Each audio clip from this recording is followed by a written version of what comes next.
de todo mal, assim seja, graças a Deus, graças ao Mestre Jesus. Irmão José, que os bons espíritos possam inspirar uma boa palestra para todos nós. Obrigado, gente, pela atenção. Uma boa palestra. Obrigado, gente. Boa tarde.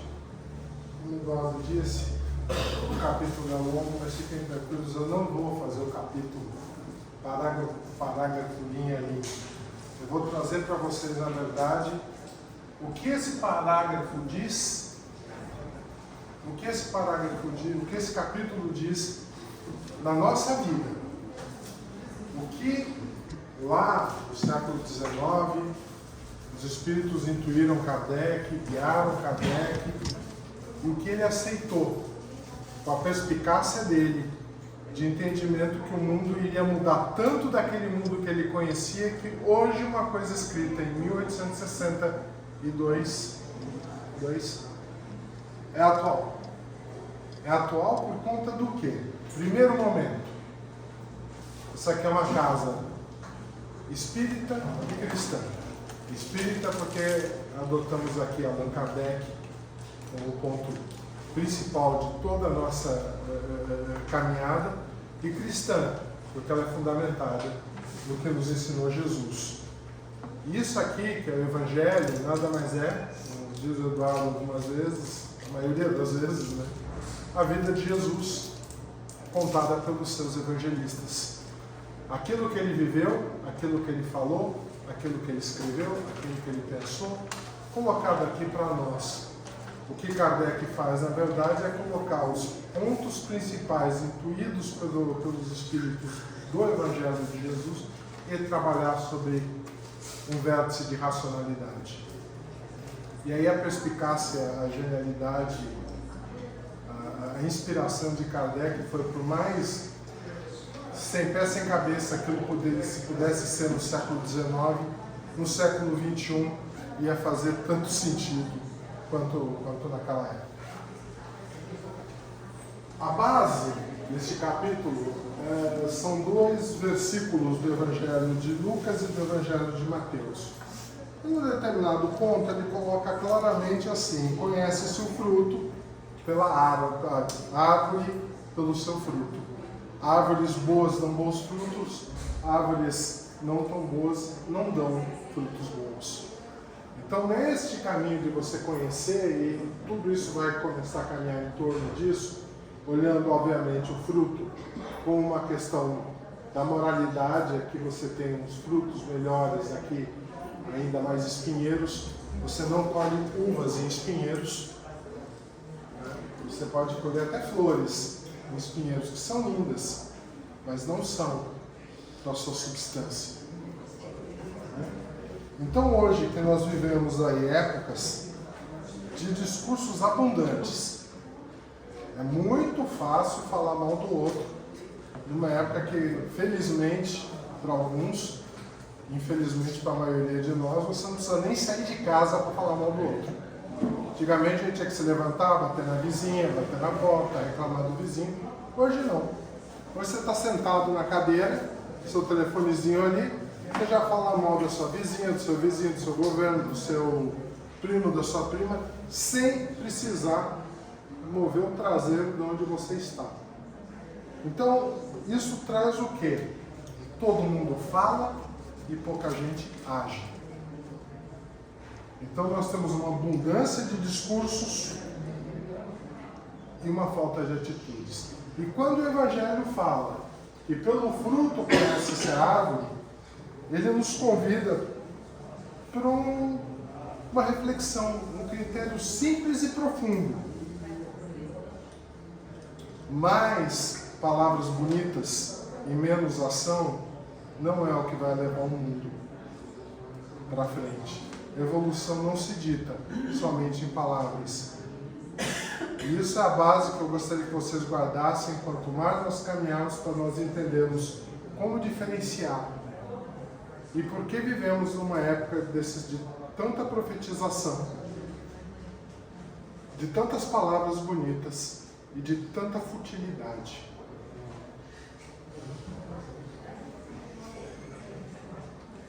O verdadeiro sentido do profetismo Lá no século XIX, quando Kardec trabalhou na codificação, quando o Espiritismo nasceu,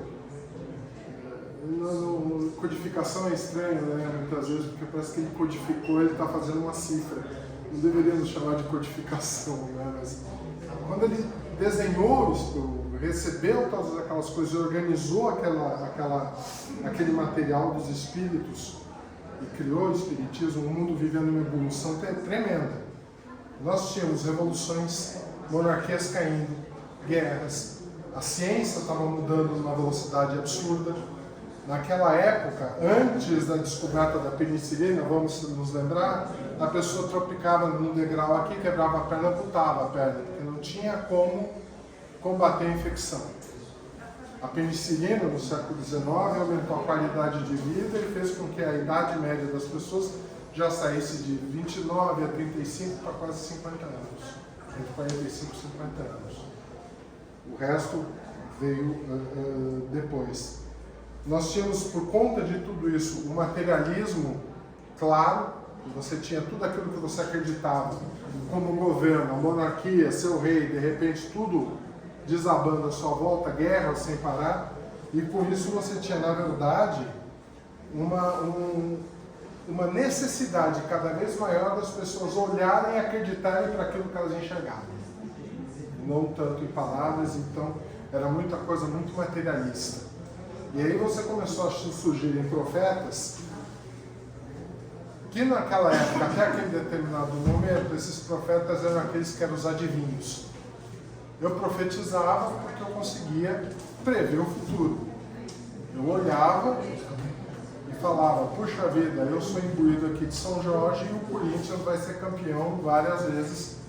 E não era bem assim, era culpa sempre do profeta. O Evangelho nos traz que, na verdade, a missão do profeta era muito mais ampla. O profeta era um instrutor moral. O profeta era muito mais do que um adivinho. Ele era o transmissor das instruções morais ou da força moral que Deus lhe colocava. Essa é a origem do profetismo. E o verdadeiro profeta, sua missão, mais do que essa aqui, era instruir, consolar e moralizar. Por que ele instruía, consolar e moralizar? Através da profecia de um mundo melhor. E essa profecia era embasada não somente nas palavras de Deus, das palavras divinas dos espíritos que a ele intuíam, era baseado na certeza de que o mundo melhor vinha, porque essas palavras lhe traziam essa certeza, porque eram palavras vindas dos espíritos.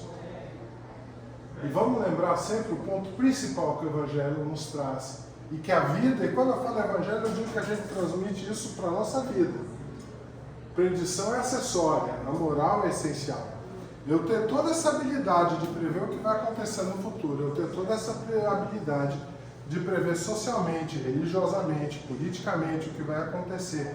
Se eu não tiver uma moral que me assessore nesse caminho, as minhas predições não são corretas. O que eu estou dizendo não é correto. Hoje, nesse universo em que nós vivemos cada vez mais, onde você tem o like, onde você tem o Instagram, onde as pessoas são especialistas em tudo. Acontece um transplante, salta para o WhatsApp, todas as pessoas capazes de entender como funciona o sistema de transplante no Brasil. Acontece uma operação policial, saltam os especialistas em segurança pública. Acontece um acidente de avião, saltam os especialistas em aviação.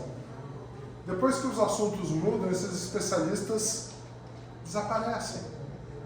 E a atenção do público sobre aquela realidade também vai aqueles 10, 15 minutos até a hora que você tem um novo negócio, um novo evento que o torna mais interessante, que demanda da gente a mesma capacidade de profetizar, né? Então esses falsos messias, esses falsos pensadores, né, eles se espalhavam pelo mundo, e aí quando o Evangelho nos fala, nós precisamos ter discernimento.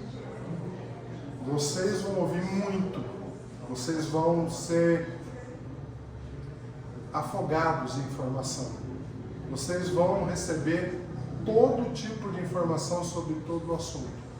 E vocês vão ter que desenvolver cada vez mais o discernimento para saber separar uma coisa da outra. O Evangelho nos traz isso, o Espiritismo nos traz isso, que é exatamente compreender nos nossos corações e através do Evangelho o que efetivamente nos faz bem quando escutamos. E a forma de entendermos o que verdadeiramente nos faz bem quando escutamos é saber diferenciar se esse profetismo ele é positivo para a nossa vida, ele é positivo para a nossa humanidade, ele é positivo para aquele que está ao meu lado. Lembrando sempre, nós não estamos sozinhos nunca. Eu não estou aqui falando sozinho, vocês não estão sozinhos escutando aqui, e se vocês me ajudarem a falar aqui, vocês não vão me ajudar sozinhos. Somos todos parte de uma única relação. Nessa época que nós estamos vivendo de polarização de falsos profetas, né, onde tem que haver uma divisão divina entre dois campos, e cada campo acredita que o seu lado tem mais razão do que o outro, e cada campo acredita que essa divisão é feita por Deus, que é Ele que separa todos nós entre o que eu estou certo, o que a Márcia está errado, o que o Eduardo está certo, o que eu estou errado, nos diz assim: não tem sentido dentro da doutrina, não tem sentido dentro daquilo que Cristo nos ensinou esse tipo de separação, seja em nome do que for. E o ponto principal para o entendimento disso é que os salvadores de ocasião se aproveitam desses momentos.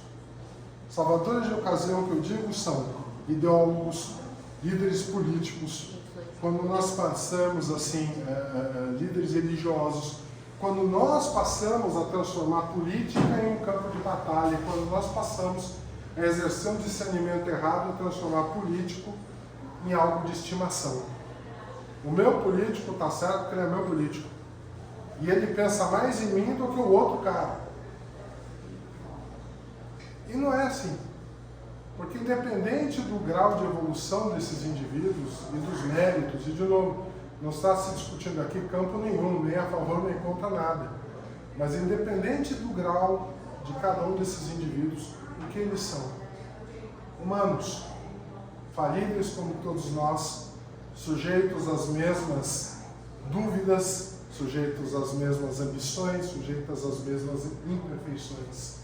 Então nós não podemos ter políticos de estimação ou líderes plenamente idolatrados sem fazer com que esses indivíduos, tanto quanto tudo que passa na nossa vida, passe pelo critério da razão. Eu não compro uma maçã na feira sem olhar se ela está ruim ou se ela está boa. Eu não compro ovos sem ter certeza da origem que eles estão, para não chegar e quebrar o ovo e estar estragado. Eu tenho que olhar, ouvir e escolher aquilo que eu apoio em qualquer campo da minha vida com o mesmo discernimento que eu faço quando vou fazer uma escolha mais simples do que essa. Imagina que complexa, como coisas que vão mudar as nossas vidas. E como que a gente pensa nisso? Quando nós temos discursos que nos dividem.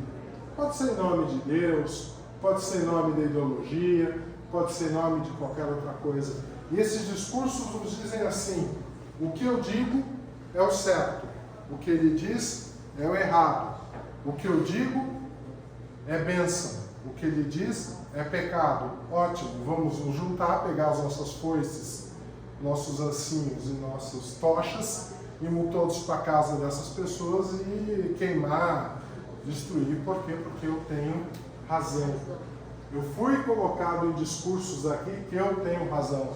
É martelado 24 horas por dia que o lado A está certo, o lado B está errado, o lado B é honesto, o lado A é ladrão, o lado A é ladrão, o lado B é fascista e por aí vai. E quando você começa a olhar, as palavras são as mesmas, são palavras de gatilhos. A gente começa a ver que o discurso com palavras diferentes começa a se mudar, mas é a mesma coisa. Você volta para um lado, chama um lado de fascista, o outro lado chama o lado de bandido. Onde se lê fascista e bandido inverte se você tem o mesmo discurso, que que são discursos que não são feitos para nos colocar enquanto sociedade em união, não são feitos para nos colocar enquanto sociedade caminhando. E isso não encontra eco em nenhuma palavra de Jesus. E quando nós começamos a entender isso e trazemos o discernimento sempre para o filtro dessas palavras, essas realidades começam a ficar menos divisíveis. Esses políticos de estimação parecem menos atrativos. Essa idolatria parece menos boa. O dar o like parece menos necessário. Por quê? E como que a gente faz tudo isso? Julgando as pessoas pelas suas obras e não pelas suas aparências. Existe em comunicação um termo de dissociação cognitiva, que é basicamente o cara falar uma coisa e fazer outra. Então vamos sempre ouvir o discurso. Quando a gente lê o Evangelho, por que o Evangelho fala conosco há 2000 anos? Porque aquele que falou, praticou. Tudo aquilo que ele falou. Tudo aquilo que aqui está escrito foi praticado com exemplos para nós. Pessoas vêm e começam a falar várias coisas entre honestidade, ou então não vamos gastar dinheiro público e gastam dinheiro público, não vamos lutar contra a desonestidade e são pegos sendo desonestos, vamos defender o que é de importante para a humanidade, para o país, e depois não estão interessados, vão viajar ou fazer qualquer outra coisa, e não é esse caminho. Todo esse discernimento aqui, quando passa pela realidade de nós olharmos para o Evangelho e filtrarmos através da certeza de que aquela pessoa que está falando faria, viveria, ou quem sabe até morreria por aquilo que está falando, não, puxa vida, então deixa eu diminuir um pouco aquele entusiasmo. Nós vivemos esse momento, né? O mundo nos traz, tal qual o século XIX, esse século, guerras e falsas promessas de paz, onde nós encaramos aqui indivíduos que, se utilizando da tecnologia, de palavras, de promessas, de formas certas, nos trazem aqui promessas políticas de redenção. Nos fazem acreditar que o projeto deles, o projeto ao qual eles defendem, vão fazer com que todos nós, enquanto população, tenhamos muito mais evolução do que nós estamos hoje. E um belo dia nós percebemos a cada minuto que nós não estamos chegando lá. E ao invés da gente aceitar que nós precisamos rever o que nós estamos acreditando, nós continuamos acreditando, porque nós não queremos dar o braço a torcer e dizer assim, puxa vida, eu estou errado. Eu vim até aqui e errei. E isso é um suicídio social. Você errando propositalmente contra tudo aquilo que o seu coração lhe diz que está errado, muitas vezes até a sua moral lhe diz que está errado, e por conta de várias circunstâncias, sejam elas posicionamento político, religioso, familiar, posição social, eu não aceito. Ou a minha moral não está de acordo com a moral da sociedade, sendo que vamos lembrar sempre, a moral ela é atemporal. A moral ela é o comportamento que ela não... O que é certo e o que é errado não depende da sociedade somente. Se você viver numa sociedade onde amanhã se defende a volta da escravidão, pode ter um bando de gente que vai acreditar na volta da escravidão. Mas quem é mais evoluído normalmente sabe. Não é porque isso está sendo praticado por toda a sociedade que eu moralmente vou aceitar. E aí eu realmente tenho que tomar uma posição. E todas as vezes que nós tomamos uma posição, e a posição que eu falo não é pegar cartaz, gritar, jogar pedra, cortar molotov, o que quer que seja. Pode ser oração, pode ser uma vibração, pode ser uma conversa sem violentar corações, sem forçar as coisas, mas de uma forma ou de outra. Expor pontos de vista diferentes e ter paciência.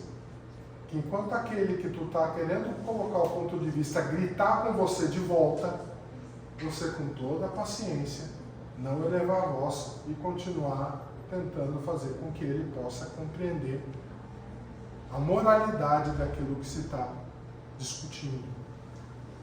Quantos de vocês às vezes não vêm e são ofendidos por uma pessoa numa pergunta, aí você fala assim, puxa, mas você está me ofendendo. Não, eu só estou lhe perguntando. Não, você não está me perguntando, você está me ofendendo em forma de pergunta. Isso é um subterfúgio de discurso que é muito usado hoje. Eu fui numa discussão um tempo atrás, falando a respeito de geopolítica, uma conversa, a pessoa, porque isso, porque aquilo, em determinado lugar, está sendo bombardeado, Gaza. Eu falei, gente, mas tem um pedaço de Gaza que ainda tem supermercado, tem restaurante, não está tudo de volta da pedra. Então, não, mas então você não aceita que as pessoas tenham dignidade. Eu falei, não, mas não é isso que eu estou falando. Esse assunto não tem. Agora você quer trazer a conversa para o meu lado, dizendo que eu estou falando de dignidade, a conversa não é por aí. Então esse tipo de exercício a gente tem que ter sempre. Existem discursos que cada um de nós, tenho certeza, no decorrer da vida recebe, que nos levam para esse tipo de coisa. E se desvia do assunto que você está conversando para se tornar quase como uma ofensa a você. E muitos desses discursos vêm através da violência, vêm através dessa intolerância, que nada mais são do que os frutos profundos do orgulho. E isso alimentado cada vez mais pelos sistemas de inteligência artificial, pelos sistemas de redes sociais, pelos sistemas de conversas em grupos ao qual você quer viver na sua bolha. E você não aceita sair da sua bolha, não aceita que ninguém diferente da sua bolha entre na sua bolha. E você perde aquela coisa deliciosa, que é você poder conversar sobre pontos diferentes com pessoas diferentes. Entender esses pontos diferentes e, de alguma forma, ver com felicidade a pessoa também entendendo o seu ponto diferente. Então, a verdadeira paz, ela nasce da compreensão e da caridade, né? E a prova evangélica, porém, permanece em todas essas árvores, dessas promessas de paz, desses Messias. Qual o fruto que essas árvores estão dando? Que caminho elas estão dando? Onde viceja a violência, gente, onde viceja a falta de conversa, onde viceja a falta de paciência para com o outro, falta o Evangelho. Falta a compreensão de que eu não sou mais do que aquele com quem eu estou conversando. Mas aquele com quem eu estou conversando também não é mais do que eu. Porque todos nós somos iguais perante Deus. E o caminho dele para conosco é evoluirmos. E nós não evoluímos sozinhos. Não adianta eu não querer assistir televisão, só não vou ver novela, não vou ver isso, não vou ver jornal, não vou viver na minha bolha só jogando paciência no computador. Você não vai evoluir, porque você não vai ser colocado contra aquelas pessoas que você é obrigado a conviver para que elas te provoquem a tu ter atitudes ou você rever as suas atitudes e poder evoluir. Porque a verdadeira paz nasce da caridade e da compreensão. E a caridade e a compreensão nasce de uma compreensão maior daquilo que Jesus nos ensinou. Que é basicamente, né, a gente não tão fácil amar uns aos outros. Nesse mundo digital, né, a gente tem o que eu chamei de profetismo de audiência, né, onde as mãos apertando o like, elas são mais usadas do que as mãos colocadas para pedir, do que as mãos colocadas para agradecer, do que as mãos colocadas para orar. Nós, quando estudamos, e desde pequeno a gente sempre escuta, não entre em carro de estranhos, não aceite doce de estranhos, Não aceite influência. Cuide da influência dos outros. Não deixe que os outros o influenciem. Cuidado com as influências. E hoje nós temos uma profissão que chama influenciador. E nós, enquanto sociedade, aceitamos que existam pessoas que vivam disso, de nos influenciar. E não dá para virar e falar assim, não vai ter essa profissão. Não, tem, é direito dele, direito. Não é isso que cara, não estou discutindo.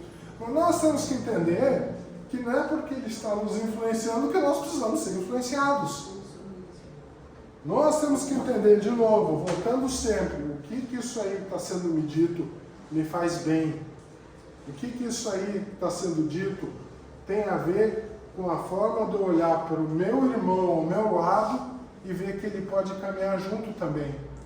Porque se isso serve para mim, não serve para ele, muito menos para ele, alguma coisa está errado.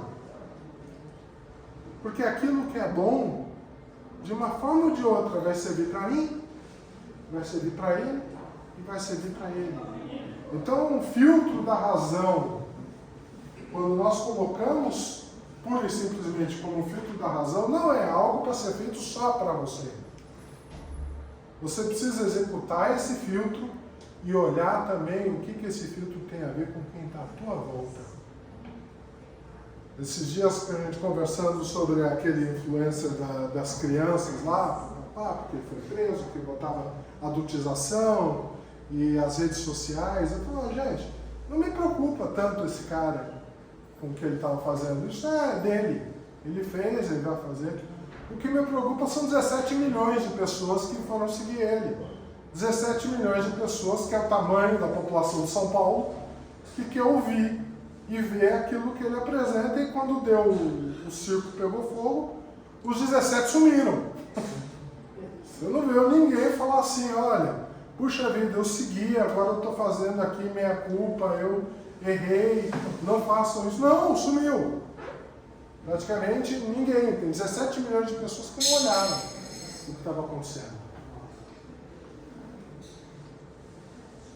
E aí se fala muito sobre essa questão da época, inclusive, do Evangelho e tudo mais, que eram os fenômenos psíquicos. Fenômenos que esses profetas podem fazer. Fenômenos como, por exemplo, o cara que aparece dizendo ali, lançando remédio, cada vez é uma coisa diferente, já teve que cair a cabelo, tem hemorroide, agora é o colágeno, magnésio e o outro que eu não me lembro agora. Creatina, exatamente. Então, cada vez tem um remédio da moda, e aquele anunciado por todo tipo de influência, como se aquilo fosse a cura.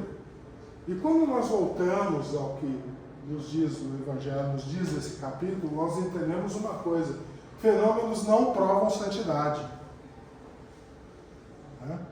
Fenômenos obedecem leis naturais. Se eu faço alguma coisa positiva, ou se alguma coisa que eu fiz teve um resultado positivo, é que a minha ação ou o resultado é regido por uma lei natural. Não é um fenômeno santificador, não é um fenômeno mágico, não é um fenômeno divino. Então, por mais que esses likes magicamente tornem a pessoa com 17 milhões de seguidores, 200 milhões de seguidores, viralizem, eles não são prova de santidade. Está aí 17 milhões seguindo um cara que adultizava criança. E que se não tivesse estourado, estaria em 35, 40. Vamos entender o que ia acontecer. Não vamos ser profeta do acontecido, mas é uma grande verdade que o trabalho continuaria, as coisas continuariam tudo ano. E onde está o nosso momento de virar, sem que alguém da mídia apareça, sem que um grande escândalo aconteça? Onde está o meu momento de virar para o meu irmão ao meu lado e falar, cara, você está curtindo isso? Mas você gosta disso? Nós não fazemos isso mais. Nós não nos metemos na vida do outro. Em sentido nenhum, no positivo e no negativo, nós não queremos que se metam na nossa vida.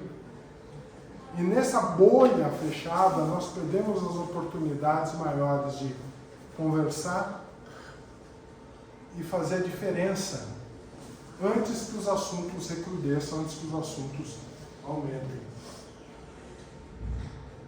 A verdadeira missão do profeta é humildade, serviço e coerência. O verdadeiro profeta, o verdadeiro indivíduo cujas palavras transmutam mudança, cuja energia faz mudança, as ideias fazem mudança, esses verdadeiros indivíduos, eles não aparecem. Eles não querem likes, eles não viralizam. Até viralizam se for um caso, mas não é porque eles queiram viralizar.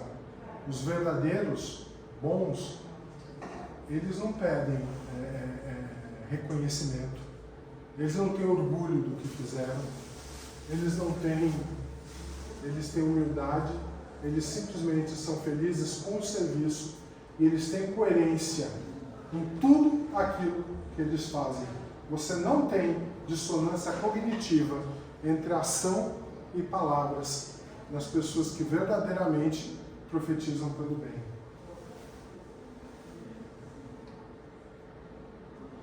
Quando a gente olha essa questão da exploração da inocência que tanto ocorre, nós olhamos essa questão, e eu quero pedir para vocês compreenderem isso um pouco além dessa questão de exploração infantil, adotização e tudo mais. Quando eu não preparo uma criança para o universo em que ela vai viver da melhor forma possível, dentro de uma cultura de amor, de acolhimento, de compreensão, eu estou falhando. Eu estou explorando essa criança. Quando eu quero que essa criança, que os meus filhos vivam a vida que eu quero que eles vivam e não a vida deles para ser vivida. Olhando um exemplo, quando eu acredito que uma criança de 10 anos possa ser uma criança trans, e aí eu não vou discutir se é ou se não é. Eu tenho que dar tempo a essa criança e escolher. Porque quando eu transformo essa criança em alguma coisa que ela não tem o discernimento para entender, eu estou transmitindo nela a minha vida, aquilo que eu imagino que ela seja. E não cabe a nós adultos fazermos isso. A nós adultos cabe fazer um ambiente seguro para que a criança possa se desenvolver e viver a vida dela. Não vestir com as roupas que eu gostaria que ela vestisse, porque eu não tinha essas roupas quando era criança, se ele não gosta. Não usar uma criança de 10 anos, 8 anos, usar salto alto. Não fazer coisas que tornem a criança não só adultizada, mas ao mesmo tempo tirem a criança do seu rumo de evolução natural, para que aquele indivíduo, através das suas próprias experiências, evolua para que aquele indivíduo, através das suas próprias experiências, possa evoluir. Quando eu não faço isso, eu estou sendo tão explorador da inocência quanto eu sou. Não há tanta gravidade, não é essa questão, mas o gatilho é o mesmo.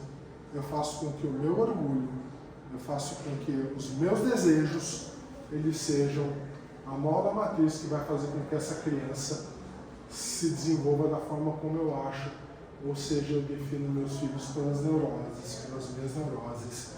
Hoje, cada vez mais a gente olha o desespero de pais querendo os diagnósticos para os filhos de TDAH, de autismo, e se o médico não der, ele vai em outro.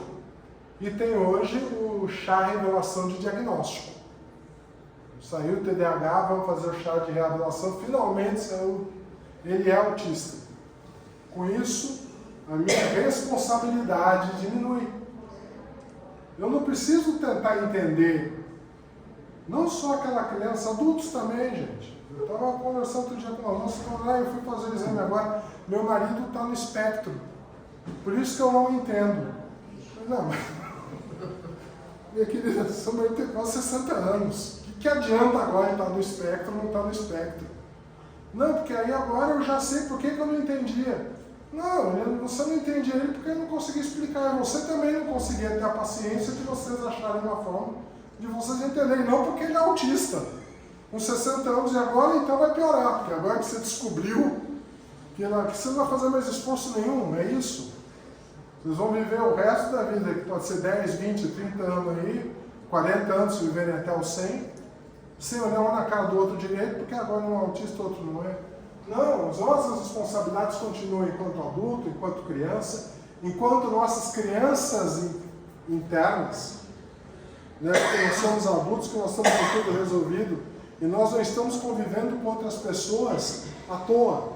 Essas pessoas estão para ou alimentar a nossa criança interna, se nós somos adultos muito chato, ou amadurecer a nossa criança interna, se nós somos um adulto muito fora da caixinha no termo de maturidade. Quando a gente escuta assim, deixai ver a mim as criancinhas, não é o senso poético que Jesus falou. Não é no sentido poético. É no sentido de nós entendermos, e as criancinhas é de menos, abrir espaço para a criança correr na direção. Não é isso que Jesus pedia.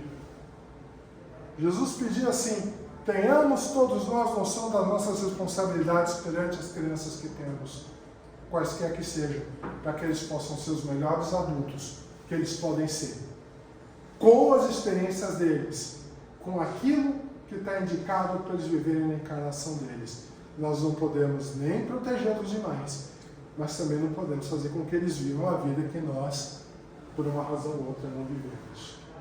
Isso é uma lei moral, isso tem universalidade. Porque Deus não tem religião preferida. Os profetas que colocam as suas religiões, qualquer que seja, num ponto maior ou menor, ou na ponta da mesa, se isso aqui fosse quadrado, vamos lembrar que o rei Arthur tinha uma tábua redonda onde todos os cavaleiros se sentavam em volta da tábua redonda, porque não tinha rei nem chefe para sentar nas pontas. Todos eram iguais quando sentavam em torno daquela mesa redonda. Então, quando a gente pensa numa realidade dessa, a gente fala assim, puxa vida, o que o meu profeta, o que eu estou acreditando é mais do que o do outro? Ou seja, eu tenho uma interpretação mais pura do Evangelho? Não. Porque todos nós, cara, somos iguais perante Deus. Católicos, espíritas, budistas, evangélicos, muçulmanos, judeus, umbandistas, ateus, somos todos iguais perante Deus. Todos temos o mesmo valor. O critério é moral, não é rótulo religioso. Qualquer um que professe e profetize para nós seguirmos que a sua religião o torna mais próximo do Pai do que aquele do lado, está errado. Porque a minha religião pode ser a mesma religião do outro perante o Pai. A sua forma de idolatria dele é diferente. A forma de orar dele é diferente. Nós, espíritas, aqui praticamos o passe. Vocês querem um passe mais forte do que o padre na missa católica dando a comunhão? Vocês querem um passe mais forte do que o muçulmano rezando a Meca 5 vezes, fazendo aquele movimento com o corpo todo, falando Deus é grande? Você quer um passe maior do que um budista fazendo aqueles barulhos, batendo aquele sininho? Todos têm. Todos têm esse momento de integração profunda com o cosmos e com o Pai. E o Pai é o mesmo. Nós não vamos acreditar que tem um céu para espírita, um céu para católico, um céu para muçulmano, um céu para budista. Não vamos ter isso. Unidade espiritual da humanidade é o caminho sempre.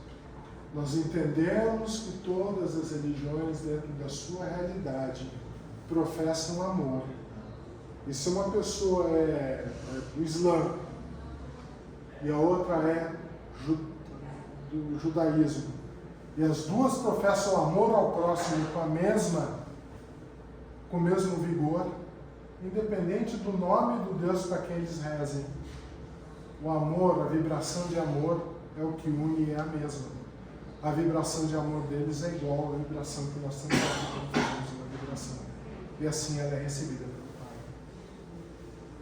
Qualquer um que fala que isso aqui não é universal e que isso aqui tem que estar não redondo, mas ou em camadas ou quadrado, não fala corretamente. É um falso profeta. Os Espíritos instruem nesse capítulo de uma forma muito interessante. Eles colocam aqui, né, tinha aquela balancinha entre a razão e o coração. E em momento algum isso quer dizer que a razão tem mais peso que o coração. Tem momentos em que você deve usar a sua razão a 1000 e tem momentos que você deve usar o seu coração. E saber sempre que um tem que estar equilibrado com o outro. Eu não posso usar somente meu coração sem a minha razão. Eu não posso usar somente a minha razão sem o meu coração. Qualquer um de nós tem que ter isso sempre em mente quando vai fazer o ponto principal. Não é julgar. Julgar é um termo ruim. É compreender, entender, aceitar ou decidir sobre que caminho vai se tomar, sobre tudo aquilo que a gente escuta hoje desses profetas. São Luís, ele é bem claro. Foge de tudo aquilo que, quando você analisa, lhe revela orgulho. Tudo aquilo que for dito para você como uma coisa santa e tem orgulho no final, ou no sentido final, fuja daqui. Erasto nos diz: missões são confiadas a espíritos adiantados. Então, se você pegar um cara que defende o Comando Vermelho ou qualquer outro tipo de facção criminosa, faz música nesse favor e tem 28 milhões de seguidores e diz que ele é enviado de uma força maior, entenda que não tem nada a ver. Porque ele não é o suficiente para ter para ele uma missão confiada. Ele é alguém que vai atrás das pessoas que não querem entender o que ele realmente é. E ele é um predador. E todos nós, todos aqueles que não conseguem fazer esse crivo, são presos. O mundo, ele é dividido em 80% de cordeiros, 10% de lobos e 10% de pastores. Os lobos vão avançar sobre essas 80% de ovelhas e os pastores vão sempre defender. Por isso que esses pastores são espíritos adiantados, que vão sempre olhar. Agora, como que a gente separa um do outro no mundo de hoje? De que forma? Na dúvida, volta ao básico. Na dúvida, retorna ao Evangelho. Na dúvida, retorna a oração. Na dúvida, retorna a meditação. Na dúvida, retorna ao teu coração e à tua moral e vê se aquilo faz sentido. Erasto também diz que não é só entre não só no Instagram nós temos falsos profetas. Nas comunicações mediúnicas nós estamos cheios deles. Porque na erraticidade nós também temos falsos profetas. Aqueles que querem nos orientar, aqueles que estão entrando em vibração junto conosco, aqueles que nos obsediam, aqueles que nos guiam, aqueles que nos atrapalham, aqueles que nos orientam, porque afinal de contas, ninguém pode duvidar da influência Os espíritos não são influencers, mas eles influenciam profundamente nas nossas vidas. E Luoz, ele é muito claro também no esforço que todos nós temos que fazer para discernir essas comunicações.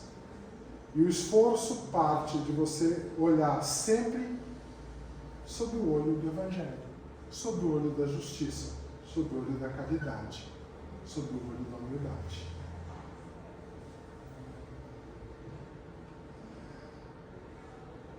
Quando a gente olha os profetas atuais, né, e os vulneráveis, somos bem mais vulneráveis do que éramos antes?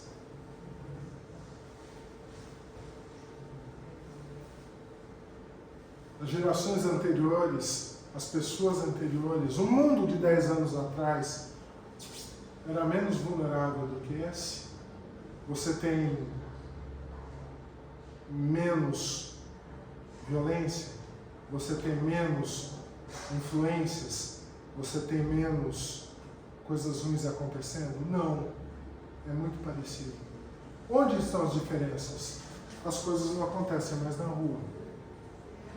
Os filhos, os jovens, os adultos não precisam mais ir para a rua, na balada, para serem manipulados.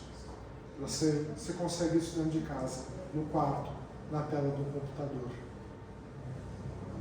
A compreensão disso, que é aquilo que a gente dizia para os nossos filhos e que os nossos pais nos disseram sempre: quando sair, não fala com estranho, não entra em carro de estranho, não aceita isso de estranho, não aceita aquilo de estranho.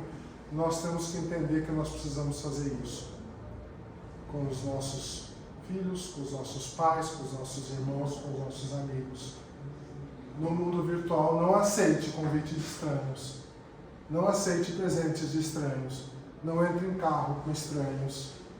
Nós não fazemos isso, porque a gente acha que fisicamente está seguro no quarto de cada um, fisicamente está com o telefone, fisicamente é maduro, já amadureceu, já está compreendendo tudo o que aconteceu. E aí começa a manipulação das emoções e dos medos coletivos.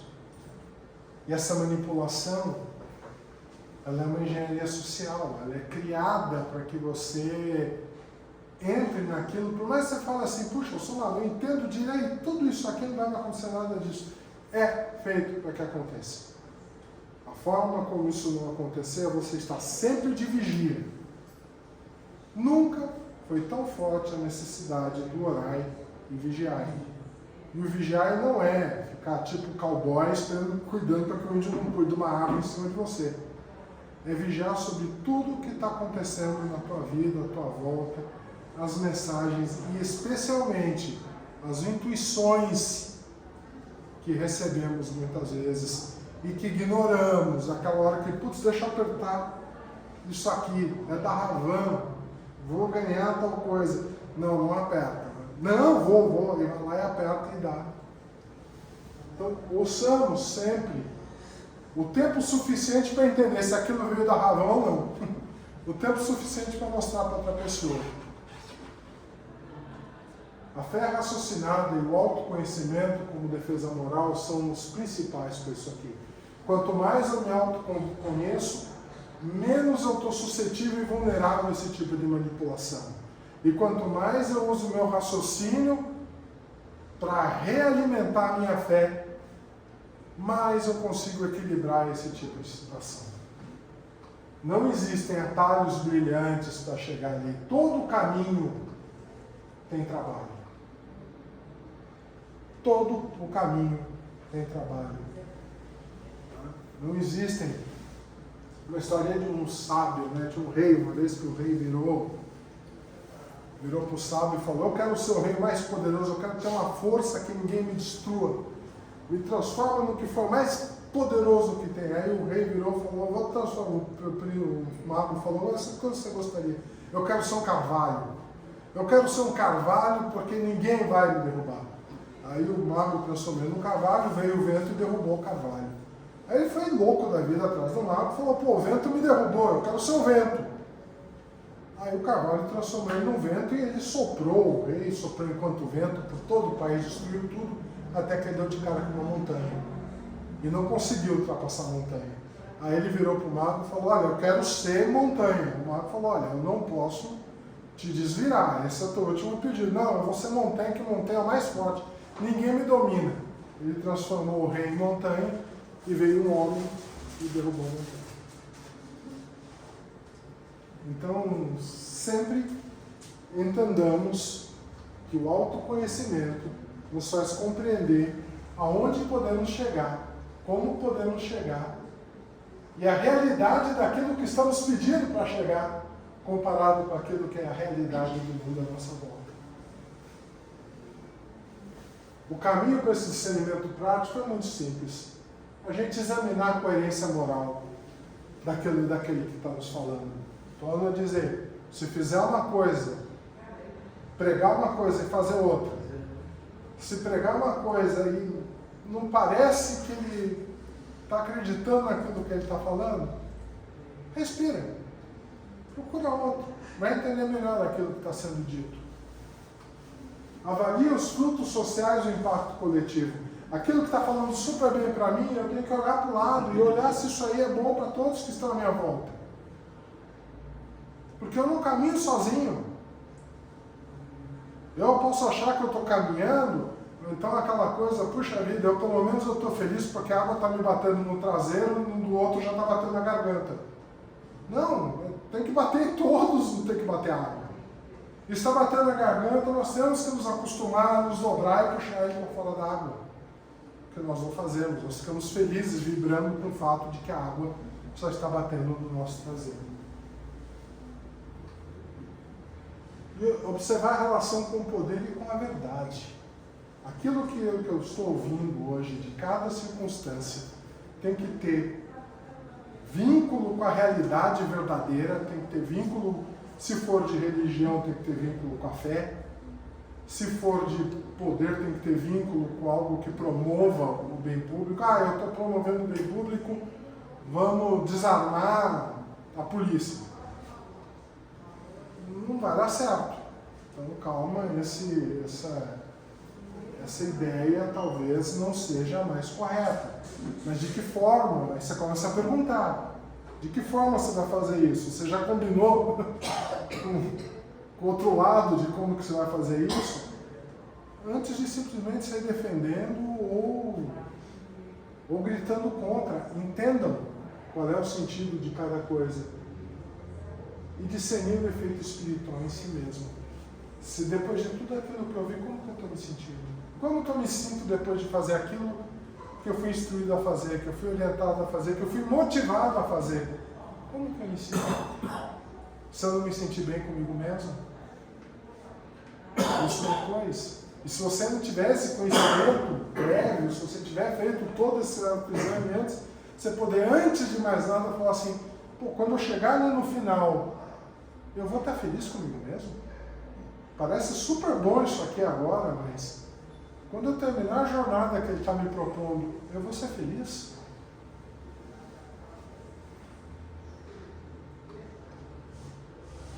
E quando o homem interpreta Deus, esse é o ponto principal, não é?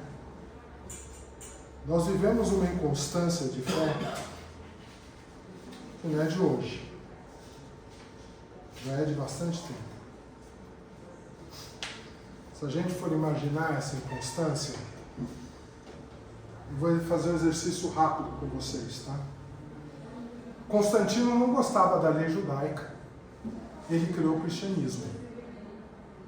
Lutero não gostava, criou a Igreja Católica.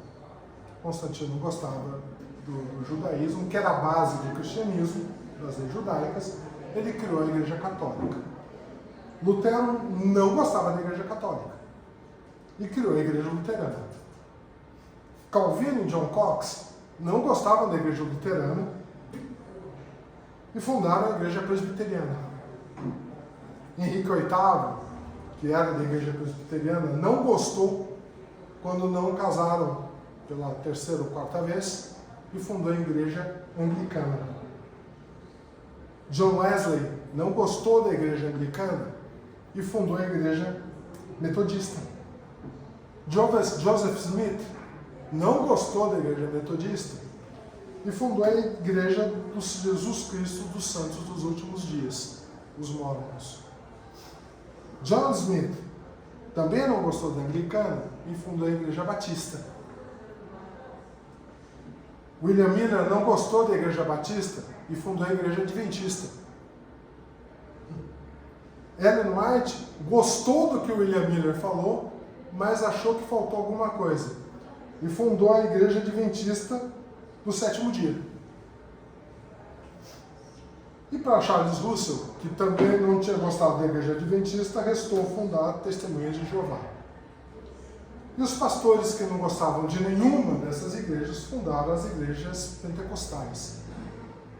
E os pastores que não gostam das igrejas pentecostais estão fundando igrejas onde o altar é uma prancha de surf, as paredes são pretas, tem danceteria, pista de skate, quadra de tênis e até pista de skate, danceterias. Mas a verdade é que todas essa inconstância, toda essa criação de religiões com suas sucessivas divisões, todo o orgulho como raiz dessas rupturas religiosas, tem uma única base.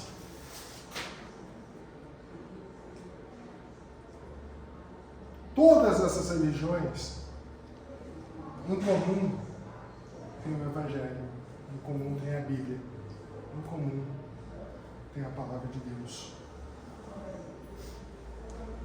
Então, a nossa base, o retorno ao Evangelho de Jesus sempre como a forma principal de não nos cedermos a esses que interpretam a palavra de Deus. Lembre-se sempre, Deus é bom, o problema são muitas vezes os intermediários.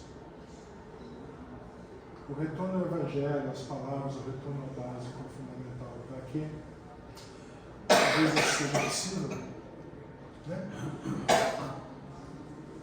Não é possível isso aqui, porque por mais que nós queiramos fazer as malas e virar as costas para Cristo, Ele jamais vai fazer as malas e virar as costas para nós como Ele nunca virou. Aliás, Ele nunca nos deixou, Ele está sempre conosco. Ele está sempre nos amando e sempre nos perdoando. E quando a gente volta à raiz da fé, a gente tem que ter Cristo como modelo moral e espiritual. A gente tem que ter a fé vivida. Não adianta orar, rezar e estudar, se não praticarmos aquilo que oramos, rezamos e estudamos. Eu brinco, eu sabia que a gente pode estudar até cair os olhos, pode ler até ficar cego. Se a gente não aplicar, não tem sentido nenhum, no imenso tempo que você passa estudando, tudo que você possa botar as mãos. Se você não praticar aquilo que você estuda enquanto ação, enquanto reação, você não vai ser ninguém. William Blake dizia, né, que para o mal triunfar, a única coisa necessária é que os homens de bem não façam nada. E a gente não separa uma coisa tão maniqueísta entre homens de bem e mal, porque não é assim, tão distante. Mas se nós não entendemos que nós temos coisas a fazer na nossa vida e mudar a nossa vida e, acima de tudo, olhar o que isso significa para mim, agora parar de olhar só para mim, para ver também o que significa para o outro e tentar entender mais quem está à minha esquerda, quem está à minha direita, e que todos nós caminhamos juntos. Todos nós caminhamos juntos. Essas escolhas diárias nunca vão ser boas como poderiam ser. E são essas escolhas que definem a árvore e os frutos que vão ser da nossa vida. E é isso, gente. Muito obrigado.